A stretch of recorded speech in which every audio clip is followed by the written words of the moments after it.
سترګې کله د ناروغیو او کله د هوا حالاتو د بدلون له امله سرې کیږي. الرژي، عفونیت، میکروب او د سترګو وچېدل د سوروالي لامل کیږي. داسې نه ده چې تل د ژړا یا تودې هوا له امله سترګې سرې کیږي، ځکه نو باید خپل سري درمل ونه کارول شي.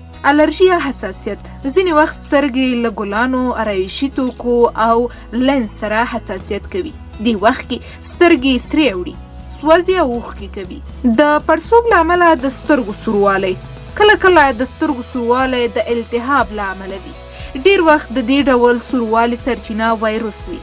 په خورا نادره وختونو کې د دې امکان شته چې لامل یې ویروس نه بلکې باکتریا وي. کله چې سترګو ته لږ یا ډیره ضربه ورورده شي، باکتریاوې هلته نفوذ کوي. لومړی یوه سترګه سره کیږي، بیا دویمه او همداسې ورپسې دوام پیدا کوي. د تورو اوبو له امله د سترګو سره کیدل، کله چې پر سترګه باندې ډیر او ناڅاپي فشار وارد شي، تورې اوبه پیدا کیږي. په دې وخت کې سربیره پر دې چې سترګې سرې کیږي، شدید درد هم لري او د لید کمزورتیا، سردردي، کانګې او زړه بدوالی هم ورسره مل وي.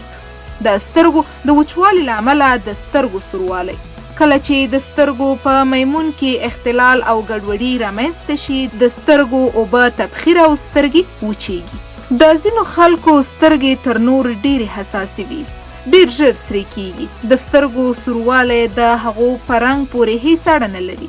کله کله سترګې سمدلاسه نه سرې کیږي، لومړی سوځي، خارښ کوي، درد پکې احساسیږي او اوښکې ترې بهیږي. درملنه یې که ډیر وخت سکرین ته ګورئ او بله چاره هم نه لرئ، هڅه وکړئ ډیر ژر سترګې ورپوئ. که د سترګو سوروالی ډیر په عذاب کړي یاست، روغتیا پالانو ته ورشئ. د ژړا له امله د سترګو سوروالی، کله چې انسان ژاړي سترګې عکس العمل ښیي، سرې کیږي او پړسیږي چې سردردي هم ورسره مل وي. دې وخت کې د سړو یخو اوبو ورچول تر ټولو غوره لار ده او دا سوروالی تر 1 یا څو ساعتونو پورې دوام کوي.